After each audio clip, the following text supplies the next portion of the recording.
வணக்கம். நான் உங்கள் சந்திரமோகன் வீணை அகாடமிலேருந்து டிஎன்பிசி குரூப் 4 எக்ஸாமில் 25க்கு 25 மேக்ஸில் எடுக்கிறதுக்காக ப்ரீவியஸ் இயர் கொஷினில் எல்லா கொஷினையும் நம்ம ஒவ்வொரு கொஷினாக போட்டு பார்த்துக்கிட்டு இருக்கோம்.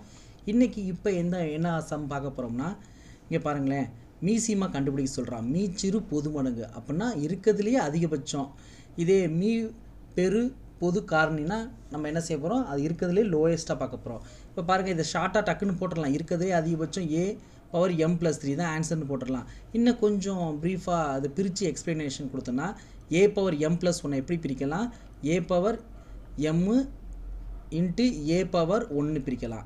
அதே போல் இந்த செகண்டு வந்து எப்படி பிரிக்கலாம், a power m into a power ஸ்கொயர்னு பிரிக்கலாம். மூணாவது இதை ஏ பவர் m இன்ட்டு ஏ க்யூப்னு பிரிக்கலாம்.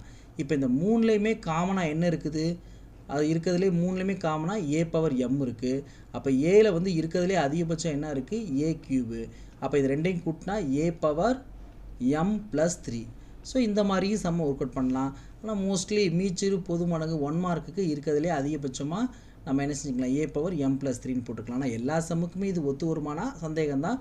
ஸோ இது மாதிரி பிரித்து எல்லா சம்முக்குமே இது மாதிரி இருக்கிறதுலையே பார்த்தோன்னே பெரிய நம்பர்னு கண்டுபிடிக்க முடியாது. ஸோ இது மாதிரி பிரித்து தான் போட்டு பார்க்க முடியும். இது 10th புக்கில் இருக்குது. நல்லா ப்ராக்டிஸ் பண்ணுறதுக்கு ரொம்ப சம்மு 10th புக்கில் இருக்குது. ஸோ போட்டு பாருங்கள்.